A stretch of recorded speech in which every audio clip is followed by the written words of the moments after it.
Et maintenant, nous allons passer à notre troisième sujet, notre troisième point, qui va parler des batailles, des guerres menées dans le monde. Et nous allons essayer de rentrer une phase d'analyse. Et dans les différents points, nous allons essayer de comprendre, ramener cela à la commémoration. D'un point à un autre, on est toujours attaché. Nous avons vu nous raconter que l'Afrique a été battue, mise en esclavage, colonisée par des tout petits pays. Quand on voit les dimensions de l'Afrique, on voit les dimensions des peuples qui disent l'avoir secoué. Il nous vient à penser qu'on doit avoir été très très faible. Eh bien non. Il y a ce qu'on appelle la persévérance. Ils ont persévéré pour arriver à ces résultats-là. Et comme je l'ai dit bien avant, nous avons été en première ligne, été infiltrés. Nous n'avons pas été attaqués du front. Ces peuples-là sont arrivés chez nous. Ils se sont installés à nos côtés. Je parle des peuples les Arabes, les Pakistanais et autres, les Indo-Aériens. Ils sont venus se permettre de travailler comme ils le font aujourd'hui. Dans la République démocratique du Congo, partout en Afrique, on voit au Cameroun, on voit les Chinois, on voit l'Asiatique venir travailler. C'est le même pendant que l'Égypte antique. Il vient, il s'installe, il fait des enfants, il se marie, homme ou femme. Il intègre, les enfants vont à l'école, occupent des postes de social. Mais pendant que ces enfants-là, toute cette génération-là servaient d'éclaireurs. Ils ont pu donc affaiblir les systèmes de l'intérieur en introduisant de la corruption parce que tant un peuple est venu d'une civilisation assez corrompue. N'oublions pas Genghis Khan. Dit cela, arrivons aux guerres. Je dis auparavant, dans la transmission qui a suivi, que la guerre contre l'Afrique n'a jamais été battue. On n'a jamais été battu. Dans le sens que la guerre n'est pas finie. Il y a des batailles. Mais qu'est-ce qui s'est passé? Nous avons dormi. Le peuple noir a pensé que la guerre était finie. Mais la guerre n'a jamais fini. Parce que la guerre n'est toujours pas physique. La guerre ne veut toujours pas dire un affrontement militaire. La guerre peut être commerciale. La guerre peut être religieuse. La guerre peut être culturelle. La guerre peut être financière. Et quand on prend au concept de la guerre militaire avec des armées déployées sur le terrain, nous y intégrons les facteurs de la guerre commerciale à travers une armée, un déploiement, une attaque financière, une attaque économique, une attaque, tentative de désintégration sociale, de destruction de l'identité culturelle. Eh bien, nous sommes toujours en guerre. Comme aujourd'hui, nous parlons des guerres cybernétiques. C'est une guerre. C'est une guerre. La guerre entre la Chine et les Amériques, c'est une guerre cybernétique. Une guerre électronique. Et donc, je vais ici porter en évidence que cette guerre entre les peuples noirs n'a jamais arrêté. Mais à un moment donné, le peuple noir a arrêté de combattre. Imaginez-vous maintenant que vous êtes en train de vous battre avec quelqu'un et vous oubliez que vous êtes dans les combats. Vous commencez à encaisser les coups. Et nous avons encaissé des millions de coups. Étrangement, nous sommes toujours debout. Étrangement, nous sommes peut-être inconscients. Mais nous ne sommes pas morts. Nous sommes encore debout. Et maintenant, nous réalisons que cette guerre n'est jamais arrêtée. Elle se joue sur différents plans. Mais il s'agit toujours d'une guerre, tentative de destruction. Regardons ceux qui se disent nous avoir battus.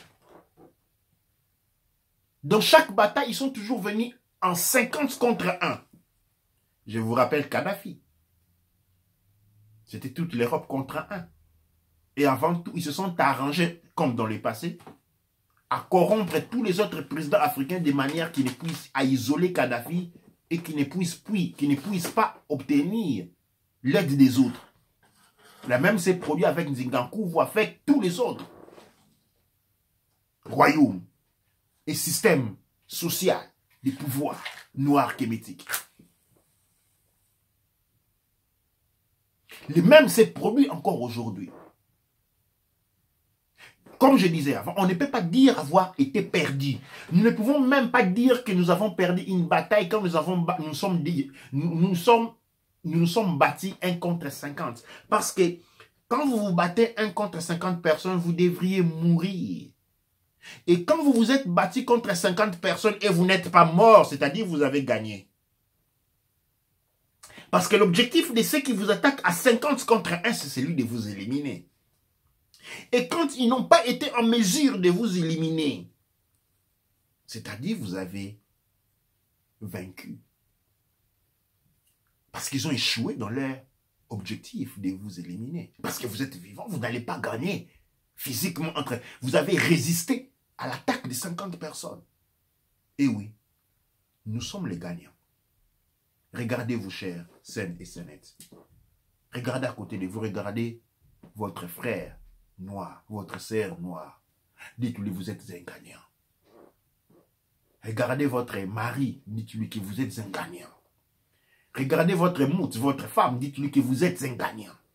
Regardez votre frère, sœur, voisine, dites-lui que vous êtes un gagnant. Et demain, quand vous sortez dans les rues, vous voyez un noir, dites-lui que vous êtes un gagnant. Parce qu'avec tout ce qui a été fait contre nous, nous sommes toujours là. Et comme ils sont nombreux contre le peu, là, on a gagné. On n'a qu'à gagner. Et je vais vous donner des preuves de cela. L'Occident ne gagne des guerres que quand il se bat entre eux. La guerre des 1000 ans. L'Allemagne contre la France. Là, nous avons des résultats concrets d'une guerre. Mais quand ils s'attaquent à un autre peuple, je vous rappelle, par exemple, la guerre du Vietnam. Les États-Unis n'ont jamais gagné une guerre au Vietnam.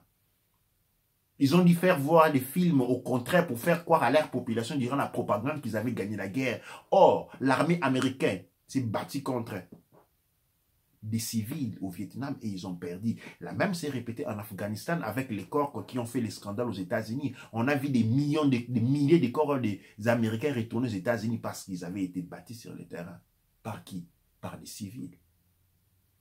Les seules guerres que les États-Unis ont gagnées, c'est avec Arnold Schwarzenegger et Stevens et comment dire, Rambo. Ils ont gagné les guerres psychologiques et c'est une technique, il faut les reconnaître. En créant beaucoup, en finançant beaucoup de genres de films de guerre où les Américains tapent tout le monde, dans l'imaginaire des gens, il s'est créé cette force. Pour lesquels les États-Unis, c'est les pays les plus forts. L'Europe, c'est les pays les plus forts. Mais quand ils ont dit attaquer Kadhafi, ils sont allés tous. Quand ils sont allés attaquer Saddam Hussein, ils ont dit allez tous. Parce que s'ils allaient 1, 2, 3 seulement, ils allaient être lâchement et férocement battus. Et la même chose, quand il faut attaquer un pays en Afrique, ils doivent toujours venir ensemble.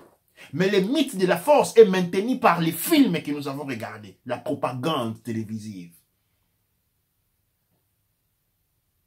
En termes de conclusion, je reviens. Pour vous dire, vous faire le bilan et vous rappeler, quand vous vous êtes battu contre 50 personnes et vous êtes resté debout, vous avez gagné.